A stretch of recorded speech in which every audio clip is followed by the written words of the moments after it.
Hello everyone, welcome back to my channel. आज फातिमा की recipe में है खट्टा मीठा नींबू के अचार की रेसिपी, जो बहुत चटपटा और बहुत यम्मी सा बनके तैयार होता है।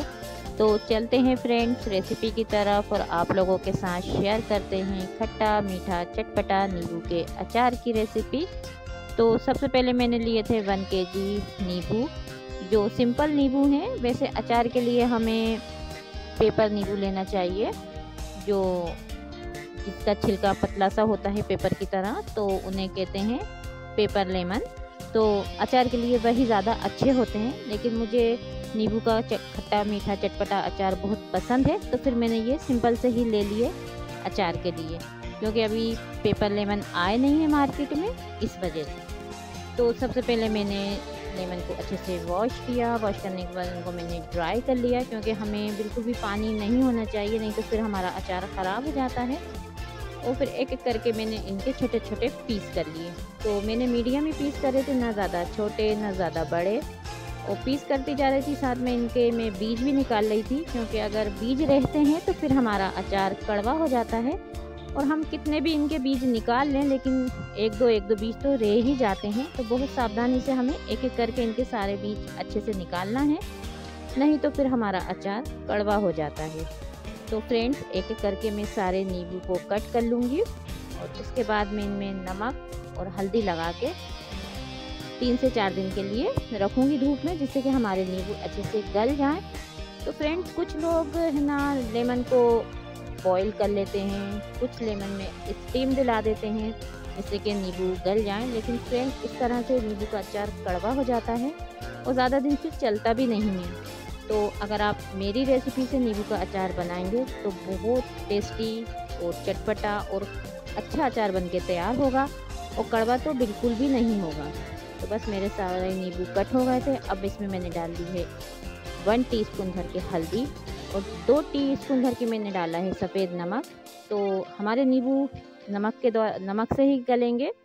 तो हम नींबू का अचार में नींबू में हम नमक ज़्यादा डालते हैं, जिससे कि ये जल्दी से गल जाएं, क्योंकि मेरे नींबू ज़्यादा टाइम लगाएंगे, क्योंकि ये सिंपल वाले हैं। अगर पेपर लेमन होते तो ये जल्दी गल जाते। अब हल्दी और नमक को हम अच्छे से नींबू के साथ मिक्स करेंगे, जिससे सारे नींबू के पीसेस में नमक और हल्दी अच्छे से लग जाए।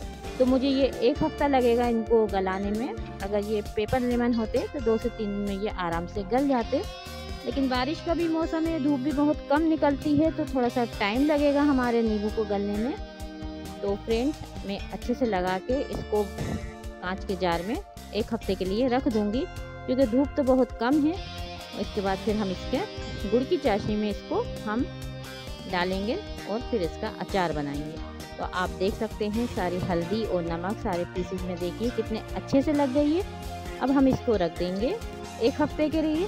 अगर आपके घर धूप हो तो आप 2 से 3 दिन में ही इसका अचार कंप्लीट कर सकते हैं।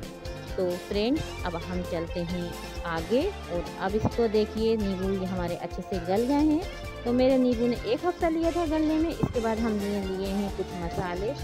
तो ये है मेरा 250 ग्राम गुड़ और सौंफ, जीरा और खड़ा धनिया। बस इतने ही मसाले इसमें जाते हैं, इसमें राई वगैरह तो नहीं जाती। और मैंने ली थी थोड़ी सी अजवाइन, क्योंकि अजवाइन का टेस्ट बहुत अच्छा लगता है मुझे हर चीज़ में। इसके बाद हम इनको रोस्ट करेंगे धीमी आंच में। तो अगर तेज़ आंच होती है तो फिर आपको पता मसाले हमारे कितनी जल्दी जल जाते हैं। तो बिल्कुल धीमी आंच में हम इनको रोस्ट करेंगे। और इसके बाद ये हमारे चॉइस है कि हम इसका फाइन पाउडर बनाएं या इसको दरदरा ही रहने दें। लेकिन फ्रेंड्स मैं इसको दरदरा ही रखती हूँ, क्योंकि जब हम खाते हैं अचार, तो जब हमारा धनिया सौंफ जीरा हमारे मुंह में आता है तो उसका टेस्ट दुबाला हो जाता है, खाने में बहुत मज़ा आता है। मैंने एक कढ़ाई में डाल दिया है गुड़। तो फ्रेंड्स मेरी शुरू से आदत है, मैं यही बोलती हूँ कि गुड़ पिघलना तो है, इसलिए मैं इसके बारीक पीस नहीं करती, मैं बड़े बड़े पीस ही डाल देती हूँ कढ़ाई में। मैं गजक बनाऊँ या अदरवाइज़ किसी भी चीज़ में गुड़ डालती हूँ, मैं इसी तरह से डाल देती हूँ। और इसमें मैंने डाल दिया है थोड़ा सा पानी। बस अब धीमी आंच में गुड़ को मैं पिघलने के लिए रख दिया है कि इसकी मैं बनाऊंगी चाशनी। तो फ्रेंड्स गुड़ की चाशनी हमें ज़्यादा गाढ़ी नहीं करना, क्योंकि ठंडा होने के बाद हमारा गुड़ वैसे भी जमने लगता है। तो ये देखिए मेरी चाशनी अच्छे से पक गई है। तो कितने अच्छे से इसमें बबल्स आ रहा है और देखिए कलर भी चेंज हो गया है। तो हमारी चाशनी अभी बनके तैयार हो गई है। अब हम इसको करेंगे ठंडा। तो मैंने गैस ऑफ कर दिया है और बस अब चाशनी को हम थोड़ा ठंडा करेंगे। तो फ्रेंड्स ध्यान रहे, हमें चाशनी ठंडा करने के बाद ही नींबू डालना है और सारे मसाले, नहीं तो मैंने बताया आपको कि हमारा नींबू कड़वा हो जाएगा, अचार हमारे कड़वा लगेगा। तो बस अब हमारी चाशनी हो गई है तैयार। अब इसमें डालेंगे हम सबसे पहले अजवाइन। तो मैंने अजवाइन ज़्यादा नहीं डाली, थोड़ी सी डाली है सिर्फ टेस्ट के लिए। और इसके बाद हम डालेंगे मसाले जो हमने कूट के रखे हैं। आप चाहें तो फाइन पाउडर भी बना सकते हैं। अब सारी चीज़ों को हम अच्छे से करेंगे मिक्स गुड़ की चाशनी के साथ।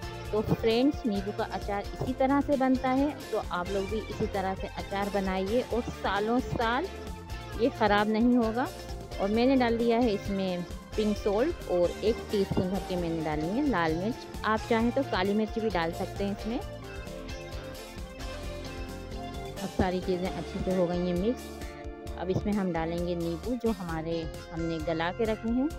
तो फ्रेंड्स यही है मेरे आज की रेसिपी। आप सबको कैसी लगी बताइएगा ज़रूर, और रेसिपी अच्छी लगे तो फैमिली और फ्रेंड के साथ ज़रूर शेयर करें। अच्छे अच्छे कमेंट्स ज़रूर करें, मुझे आपके कमेंट्स का इंतज़ार रहता है, अच्छे अच्छे कमेंट्स का। तो फ्रेंड्स अब हम इसमें डाल दिया है नींबू। अब इनको हम देंगे एक अच्छा सा मिक्स, जिससे मसाले नींबू और चाशनी हमारे नींबू में अच्छे से लग जाए, एक साथ मिक्स हो जाए। तो ये देखिए कितना यम्मी और टेस्टी सा लुक आया है हमारे नींबू के अचार का। तो यही तरीका है नींबू का अचार बनाने का। तो फ्रेंड्स रेसिपी को ज़रूर ट्राई करें, और जो लोग नए आए हैं मेरे चैनल पे तो प्लीज़ मेरे चैनल को सब्सक्राइब करें। तो देखिए हमारा नींबू का अचार बनके तैयार हो गया है, और अब ये अचार खाने लायक हो गया, खाने के लिए बिल्कुल तैयार है हमारा अचार। तो ये देखिए हमारे अचार का फाइनल लुक, यम्मी और टेस्टी सा। तो फ्रेंड्स यही थी मेरी आज की रेसिपी। इंशाल्लाह बहुत जल्दी नई रेसिपी के साथ फिर मिलेंगे। तो अपनी ख़ास दुआओं में मुझे ज़रूर याद रखें, और अच्छे अच्छे कमेंट्स ज़रूर करें। और रेसिपी बहुत छोटी है तो एंड तक फुल वॉच करें। अपनी ख़ास दुआओं में याद रखना। अल्लाह हाफिज़।